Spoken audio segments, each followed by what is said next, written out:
Hello friends, आज हम देखने वाले हैं लॉ ऑफ टैक्सेशन का पेपर।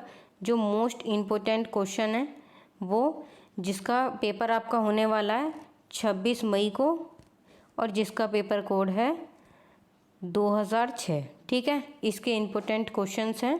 पहला क्वेश्चन है, कृषि आय क्या है तथा कृषि आय के साथ गैर कृषि आय को आंशिक रूप से जोड़ने की योजना स्पष्ट कीजिए। ये क्वेश्चन 2024 में, जो 2023 में और 22 में 2-3 बार पूछा गया है। और ये वेरी शॉर्ट में भी आपसे पूछा जाता है कि कृषि आय को परिभाषित कीजिए। ठीक है, इस क्वेश्चन को अच्छे से पढ़ लेना। एग्रीकल्चर इनकम और नॉन एग्रीकल्चर इनकम, इन दोनों के बारे में बताना है। ठीक है, दूसरा क्वेश्चन है, वेतन से आप क्या समझते हैं? वेतन आय पर कर निर्धारण प्रक्रिया क्या है? यहाँ पे क्या लिख लेना, क्या है समझाइए। What do you mean by salary? What is the basis of charge on salary income? जो सैलरी इनकम पे कर, इनकम टैक्स वगैरह लगता है वो बताना है। ठीक है, फिर तीसरा क्वेश्चन है, हर्ष आय से आप क्या समझते हैं?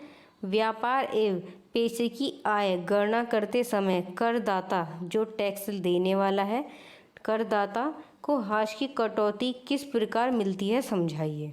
ठीक है, फिर है फोर्थ क्वेश्चन, निवास स्थिति क्या है? निवास स्थिति क्या है? एक व्यक्ति की निवास स्थिति का निवश्य कैसे होता है, विवेचना कीजिए। जो रेसिडेंशियल स्टेटस है उसके बारे में बताना है। ठीक है, फिर है, भारत में आयकर विधान के इतिहास का वर्णन कीजिए। जो भारत में आयकर विधान है, इनकम टैक्स है, वो कैसे आया, उसका इतिहास बताना है। ठीक है, इसके बाद है सिक्स्थ क्वेश्चन, अन्य स्रोतों से आय के अंतर्गत कौन कौन सी विभिन्न आय कर योग्य हैं? जो अन्य सोर्स हैं उनके अंतर्गत कौन कौन सी ऐसी आय हैं जो कर, जो टैक्स योग्य हैं। ठीक है, फिर इसके बाद है सेवेंथ क्वेश्चन, धारा 80 सब धारा सी, जो धारा 80 का सब धारा सी है, सेक्शन 80 का सब सेक्शन सी है, वो क्या है? करदाता यानी कि टैक्स देने वाला जो व्यक्ति है, धारा 80 सी के अंतर्गत कौन कौन सी कटौतियों का लाभ ले सकता है?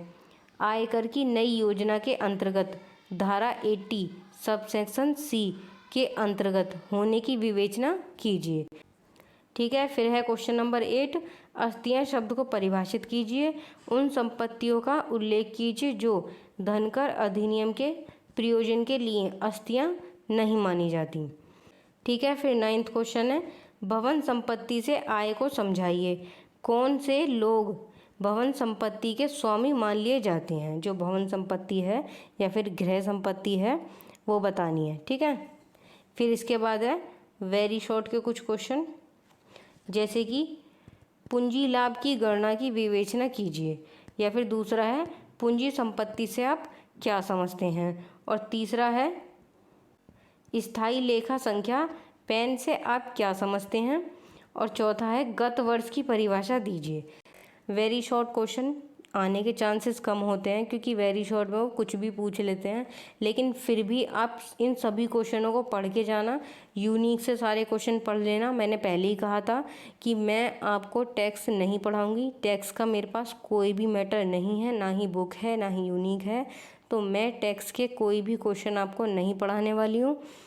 आप यूनिक से सारे क्वेश्चन तैयार कर लेना।